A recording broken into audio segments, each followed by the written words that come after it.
नमस्कार दोस्तों, railway 24 channel में आप सभी लोगों का स्वागत है।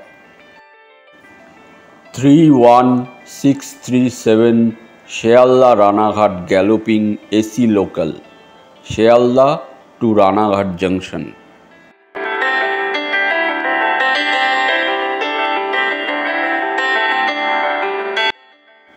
ये ट्रेन शाम 6:50 पर शियालदा रेलवे स्टेशन से रवाना होता है और रात 8:32 पर रानाघाट जंक्शन पहुंचता है।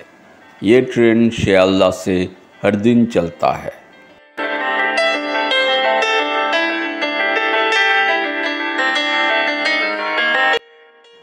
शियालदा से रानाघाट जंक्शन तक इस ट्रेन का अनरिजर्व जनरल फेयर है 20 रुपीस।